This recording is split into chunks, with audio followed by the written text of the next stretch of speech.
The Roman legionary has always been seen as the symbol of strict discipline, polished armor, and perfect formations. We picture him as a warrior carrying the torch of civilization on the tip of his sword. But if we put aside that glorified image, passed down through the centuries, and actually look at what he held in his hands, a very different picture appears. What tools truly built the greatest empire in history? Were they only simple weapons of war? Or were they crafted with sharp intent? Not just to kill, but to terrify, to cripple, to cause the maximum amount of pain, and to shatter the enemy's spirit. In this story, we won't be focusing on the armor that defended them. Instead, we'll uncover the weapons made to maim and destroy. Blades designed to tear the body apart from the inside.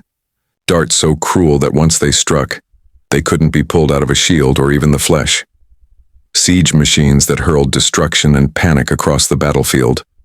And the unseen, but equally merciless tools that transformed ordinary men into unstoppable soldiers of conquest. This is the story of how Roman engineering and battlefield strategy combined to create an arsenal that remained unmatched for centuries. Forget the idea of noble combat. Here we step into the mud, the blood, and the cold steel of battles that raged from Britain all the way to Parthia. Are you ready to discover why the Roman short sword was considered deadlier than the long blades carried by barbarian tribes? How a single throwing spear could strip an entire enemy unit of its defenses? And what weapon the Romans feared the most, even though it wasn't something they could ever hold in their hands? Stay with us until the end as we reveal the 10 most brutal weapons in the arsenal of the Roman soldier. This is not just a story about weapons. It's a story about the psychology of war, about how calculated cruelty and relentless efficiency became the very foundation on which the Roman Empire was built. The Gladius is without question the most famous weapon of the Roman legionary. It was his loyal companion on every battlefield, and his most trusted tool in close combat. At first glance, its modest size, usually around 50 to 60 centimeters, might seem unimpressive. But appearances can be deceiving. This short sword was one of the most lethal and efficient weapons of its era. Its design had been refined for a single purpose: to strike with speed, accuracy, and deadly precision. Unlike the long, heavy swords used by barbarian warriors, which relied on wide, slashing blows in the open field, the gladius was made for the compact, disciplined style of Roman warfare. Legionaries fought shoulder to shoulder, shield to shield, leaving almost no space to swing a large blade.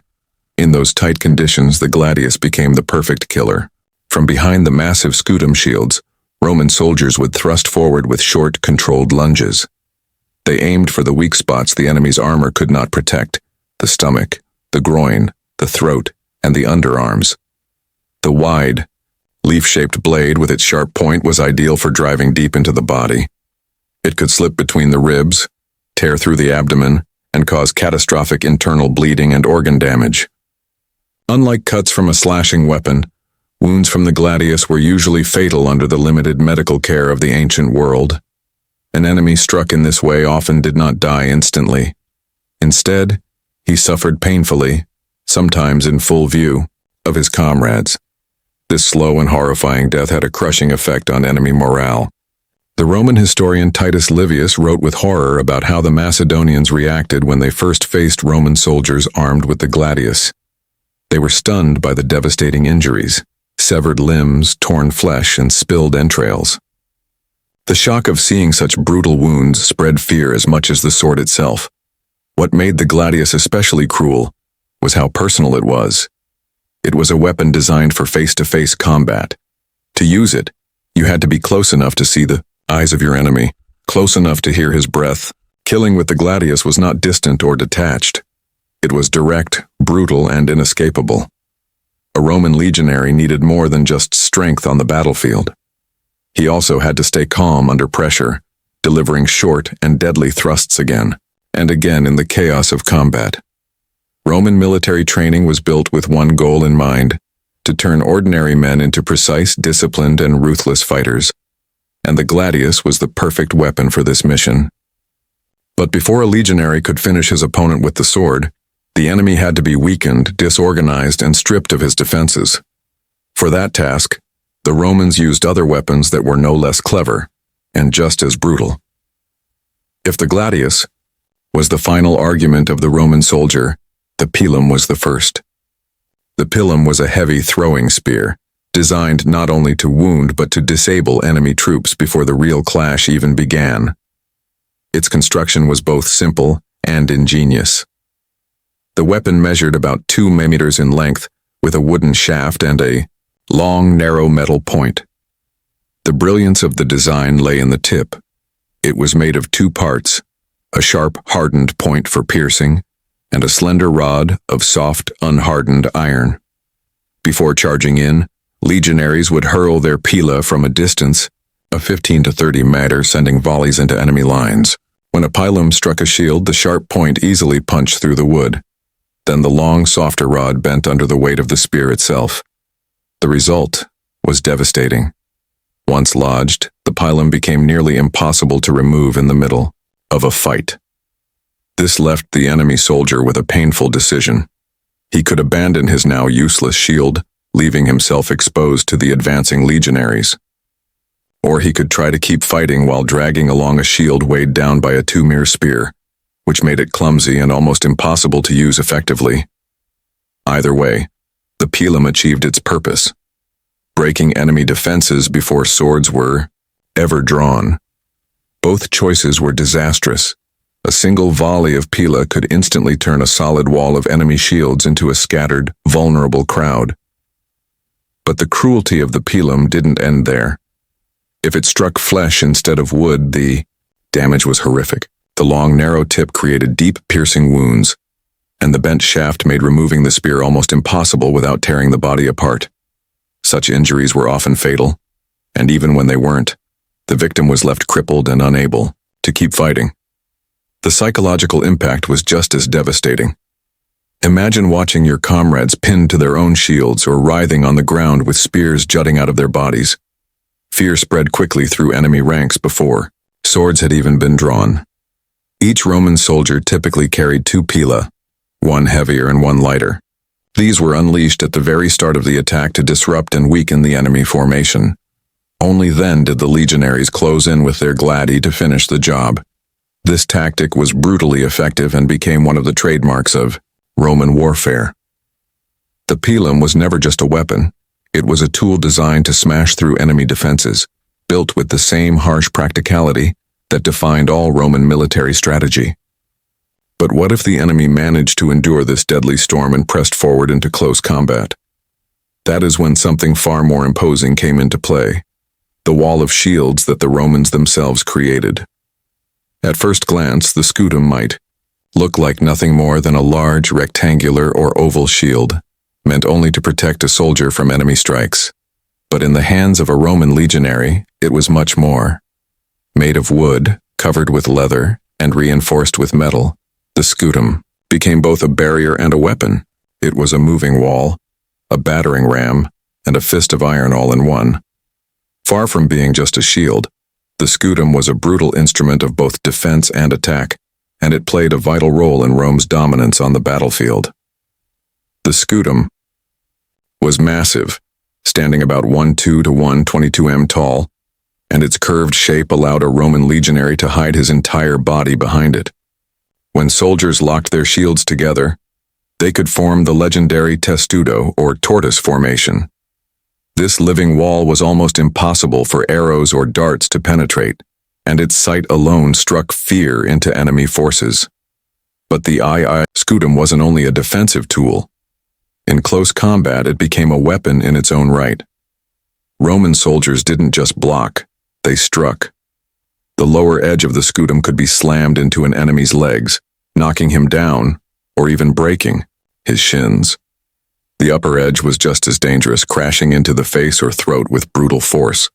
At the heart of the shield was the umbon, a large metal boss in the center, usually rounded or conical. While it protected the hand gripping the shield, it also acted like a deadly knuckle. A direct blow from the umbon to the face or chest could shatter a nose, break ribs, or send an opponent stumbling backward. This exposed him to the next strike, a quick, lethal thrust from the gladius. Roman tactics often relied on this ruthless sequence: shield strike, umbon smash, sword lunge. It was simple, but devastatingly effective. With the scutum in hand, the legionary became something like a human battering machine, able to push against enemy lines, compress them, and strike while staying relatively protected. For barbarian warriors armed with long swords or spears, meeting this wall of shields, which suddenly came alive with crushing blows, was nothing short of terrifying. The scutum didn't just break enemy spears, it broke their spirit. But the Romans were not limited to fighting in tight shield formations. Their arsenal also included more deceptive methods, weapons designed to stop the enemy before they even reached the Roman line. The ground beneath their feet could be turned into a deadly trap.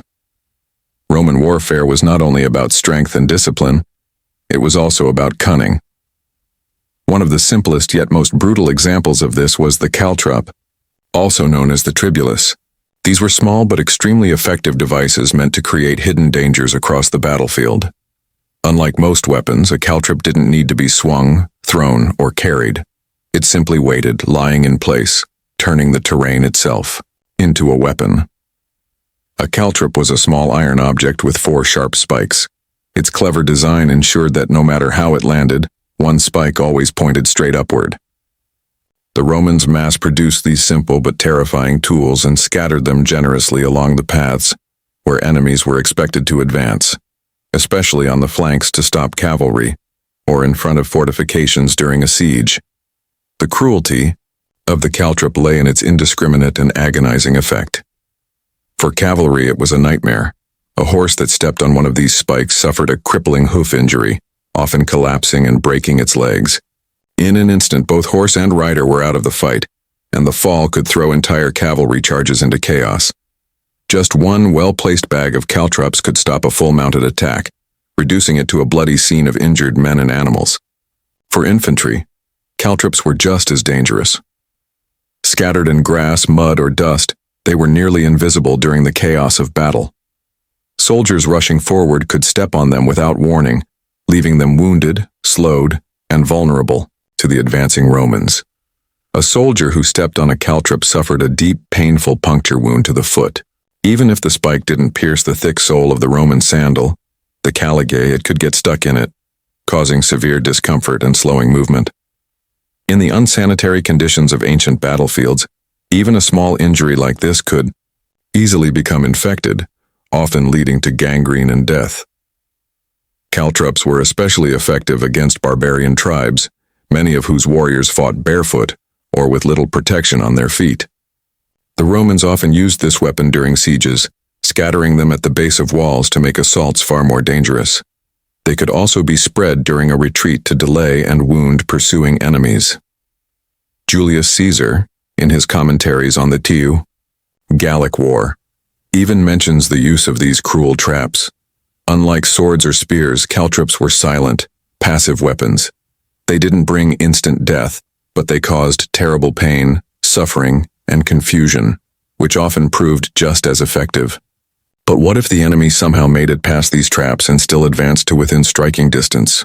By the later centuries of the Roman Empire, legionaries had another cruel surprise waiting. The Plumbata, also known by its Latin name Martio Barbulus, which can be translated as Mars' little barb, or thorn of Mars. The Plumbata was a short, heavy dart designed for throwing. Legionaries carried several of them tucked inside their shields and hurled them just before close combat began.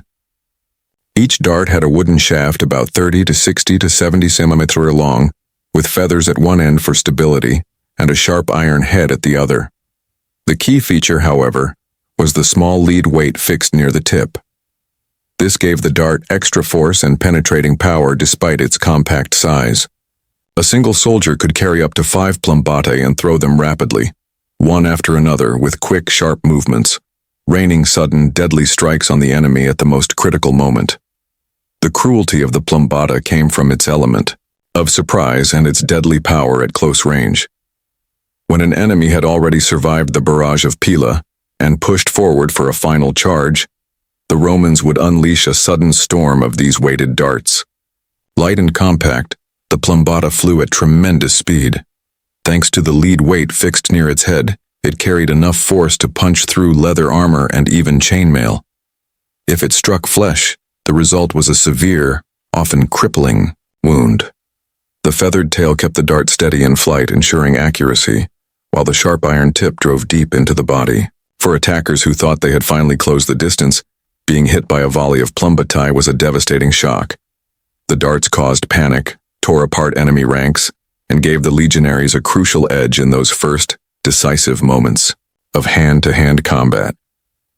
The Roman historian Vegetius described how soldiers armed with Plumbata acted almost like light infantry, inflicting damage before swords even came into play. The weapon was cheap to produce, simple to use, yet brutally effective, making it a perfect fit for the more defensive tactics of the late Empire. The Plumbata is a clear example of how Roman military strategy constantly adapted, inventing new and ever more ruthless ways to destroy the enemy. But Rome's true strength did not lie only in the weapons carried by individual soldiers. It also showed in the ability to devastate opponents from a distance, turning sieges into unbearable ordeals for defenders. Still, in the personal arsenal of every Roman legionary, alongside the Gladius and the Pilum, there was also a third blade, no less important, the Pugio dagger. At first glance, it seemed like nothing more than a backup weapon, carried in case the main sword was lost or broken during battle. Yet the Pugio would prove to be much more than just a spare knife. The role of the Pugio went far beyond being just a spare weapon. Its brutality was not always seen in open battles, but rather in the more personal and darker side of both war and daily life. The Pugio was a wide, double-edged dagger with a leaf-shaped blade, usually between 15 to 30 centimeters long. This design made it perfect for strong stabbing strikes that could pierce leather armor or slip between the plates of heavier protection. In close combat, when space was too tight to swing a sword, the short and maneuverable Pugio could mean survival. A quick thrust to the neck, ribs, or joints could bring down an opponent in an instant.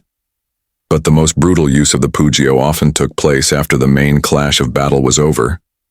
Legionaries frequently used it to finish off the wounded lying on the field. This was not done for cruelty's sake, it was seen as a harsh necessity. A wounded enemy could still pose a threat or recover and return to the fight. A single strike from the Pugio ended that risk, whether one considered it an act of mercy or merciless efficiency.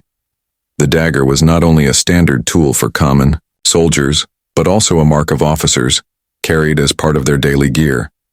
Outside of battle, it often served practical purposes, from basic tasks to darker uses.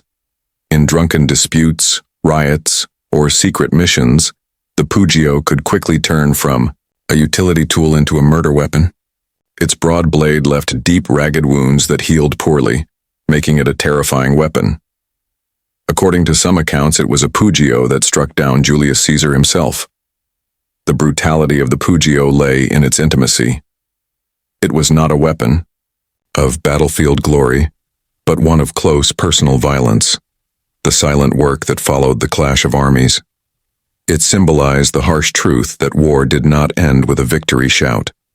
It lingered in the cries of the wounded, in quiet executions, and in the constant fear of being struck even within one's own camp. The Pugio was a constant reminder to every legionary that life in Rome's world was unforgiving and left no room for weakness. Yet if the Pugio represented personal terror on an individual level, Rome also commanded weapons of mass terror, machines capable of breaking not just single warriors, but entire formations and city walls. The strength of the Roman military did not rely solely on its disciplined soldiers, but also on its advanced engineering. Among the most fearsome results of this engineering genius was the ballista. This massive war machine worked on the principle of a crossbow, but possessed far greater size, force, and deadly accuracy. For its time, it was like a mechanical sharpshooter, delivering destruction at long range with terrifying precision. The ballista operated through the stored energy of twisted bundles made from tendons, hair, or ropes, powered by two strong levers. With this mechanism, it could launch huge iron-tipped arrows, heavy bolts, or even stone balls. Depending on its construction, a single ballista could strike targets several hundred meters away. There were different versions of this weapon. Smaller machines, such as the Scorpio or the Ballista, mounted on wagons, were designed to target individual soldiers on the battlefield. In contrast, the larger siege ballista was powerful enough to smash wooden defenses and even damage stone walls. The true cruelty of the ballista came from its cold and unstoppable force.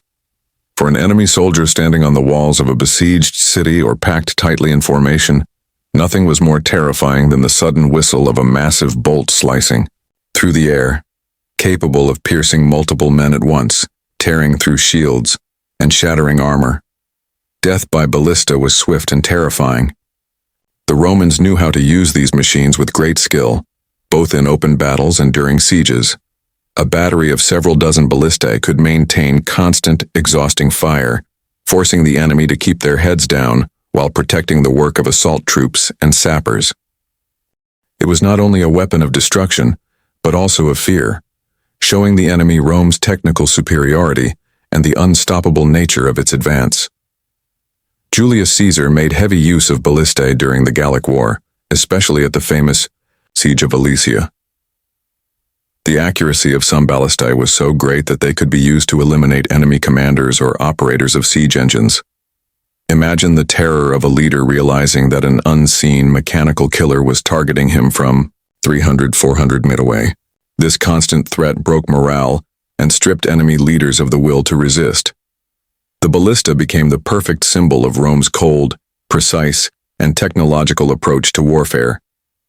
Yet while the ballista was a tool of precision terror, Rome also had a weapon designed for massive destruction and devastating bombardment. If the ballista was like a sniper's rifle, then the onager was the heavy howitzer of the ancient world.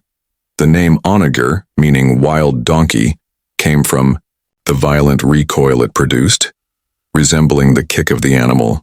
This siege weapon was not intended for accuracy against individuals, but for unleashing destruction against walls, rooftops, and dense enemy formations.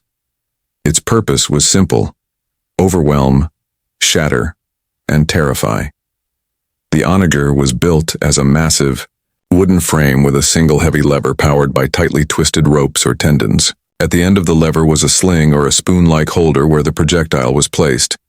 When released, the weapon hurled huge stones and other heavy missiles in a high arc, crashing down with devastating force on fortifications and troops alike. When released, the onager's lever slammed against the stop beam with enormous force, sending its projectile in a high arc toward the target. This machine could hurl stone balls weighing 50-80 kilos across several hundred meters. The true cruelty of the onager lay in its indiscriminate devastation.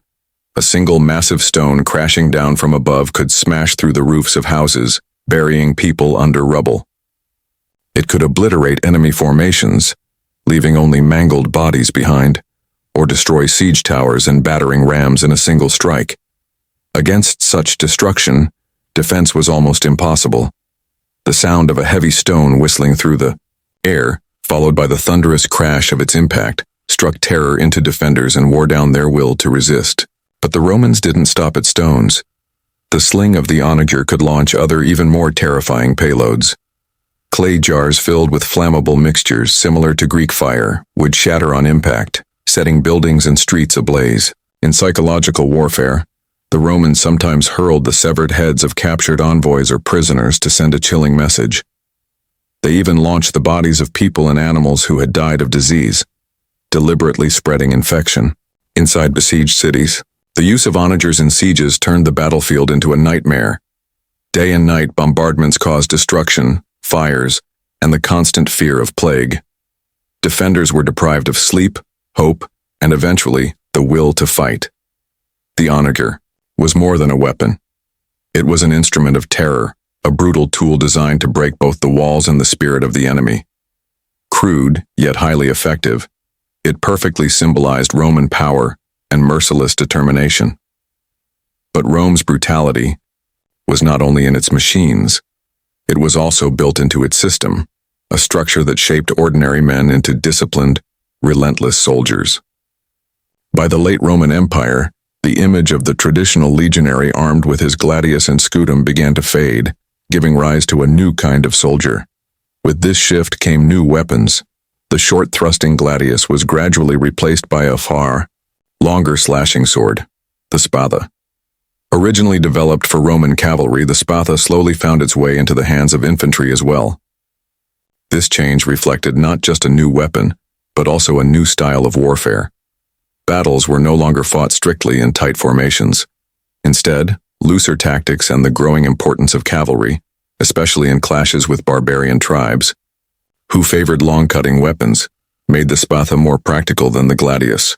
The Spatha was significantly longer, with blades reaching up to 70 centimeters. While it could still be used for stabbing, its design leaned heavily toward powerful chopping strikes. And with that came a new level of brutality on the battlefield.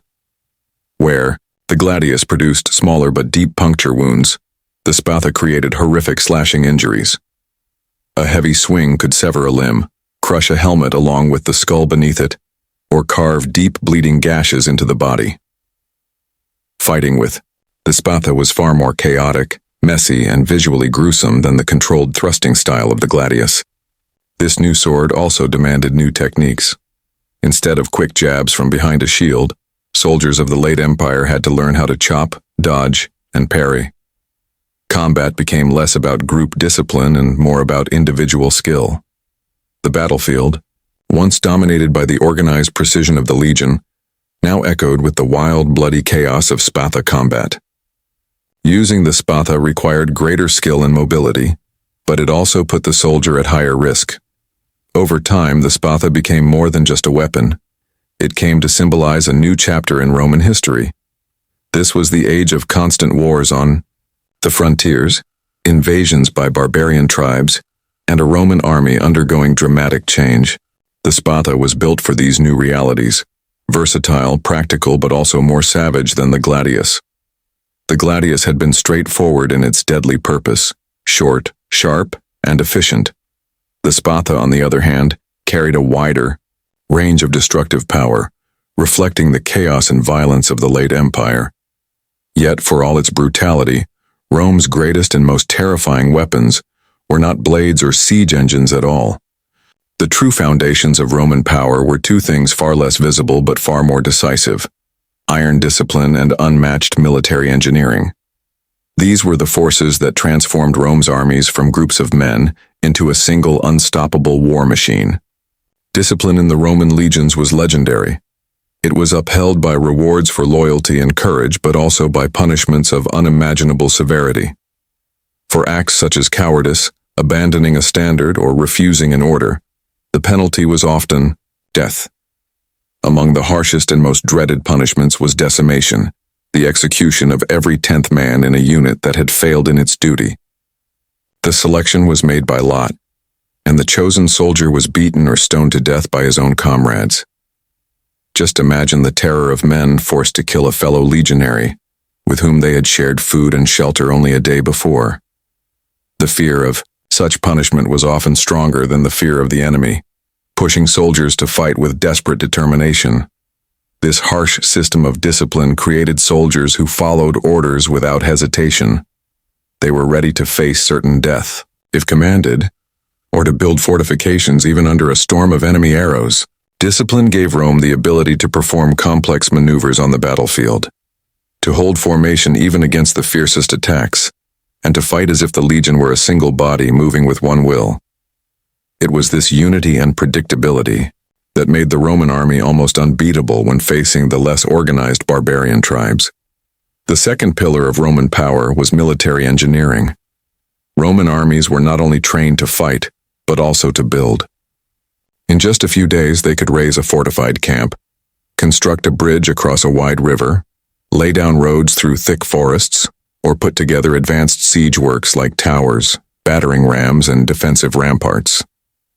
To face an enemy that carried its own fortress, could reshape the land itself, and overcome any obstacle, was to feel despair before the first sword was drawn. For the Romans, a siege was never just a fight. It was a slow, systematic process of suffocating resistance. When combined with unshakable discipline, their engineering skills became Rome's most devastating weapon. It was a form of total war, not only to win battles, but to crush the enemy's will to fight at all. The Roman army brought not just destruction, but also its own version of order. an order built on iron, stone, and unquestioning obedience. This was the true weapon that forged the empire. The Roman arsenal was more than a collection of tools. It was an entire philosophy of war, expressed through metal and wood. Every weapon, from the short Gladius to the massive Onager, was designed with cold calculation. The goal was always maximum efficiency. And in that efficiency lay the real cruelty of Rome. Not in cruelty for its own sake, but in the relentless practical way the Romans approached the destruction of their enemies, leaving no place for pity or honor. Gladius, Pilum, Scutum, Caltrops, Ballista. Each of these weapons was a vital link in one powerful chain. Together, they formed a system that allowed the Roman legions to dominate battlefields for centuries. But as history shows, the deadliest weapon of all was not a sword or a machine. It was the system itself.